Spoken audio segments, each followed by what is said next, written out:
What and where? They say you can tell what people do by looking at their hands, right? Some that are obvious we might get right at first sight.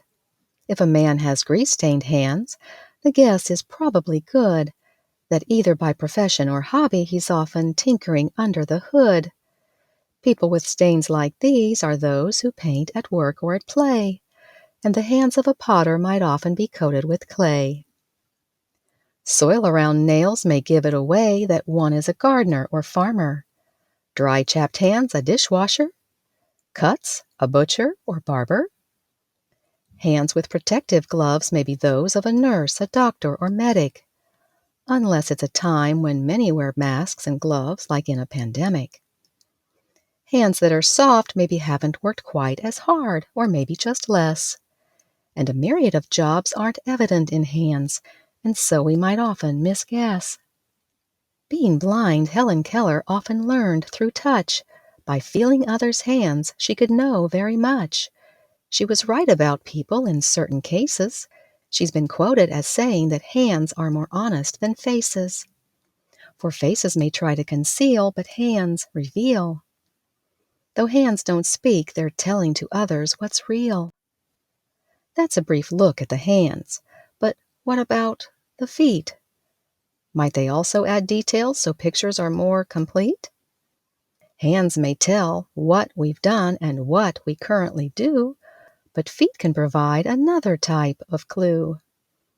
They sometimes reveal where we're headed or even where we've been, and whether one's life is pure or bent on corruption and sin. Like whether you avoid the proverbial puddle or insist on jumping in. Office workers often wear office shoes on weekdays, then prefer other shoes on other days. Some feet go on runs or walks, some climb mountains or rocks, and some feet prefer to stay at home in their socks. In the home where I live with a Chinese family, house shoes are worn as Asians are typically cleanly. That's a very good habit for everyone to never lose, so germs aren't spread through homes on the bottoms of dirty street shoes. And house shoes can let others know about the wearer's whereabouts. Empty shoes can be clues as to where the wearers are in the house, especially when they're not worn on carpet, so their roughness doesn't ruin it. In this case, the family of 4 have all gone upstairs.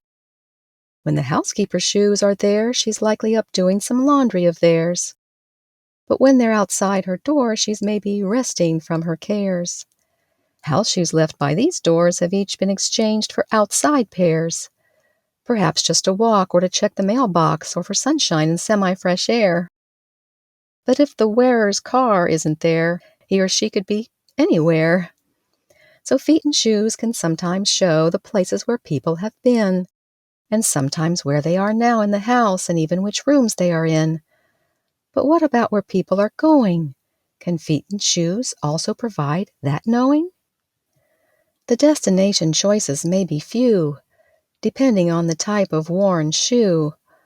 Like someone wearing flip-flops is probably not headed to a serious job interview. No matter how much certain styles are to our liking, high heels are not for hiking, open sandals are not for cycling, and dress wedges are not for, well, walking. Some ankles were breaking.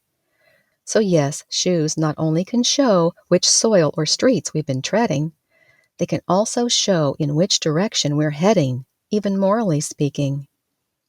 Which brings us to the question we all should be asking. In which spiritual direction are we going? Are we heading toward the streets of gold in heaven or hell's heat?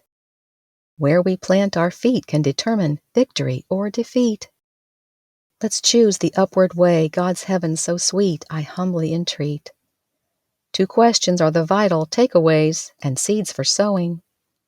What are your hands doing? And where are your feet going?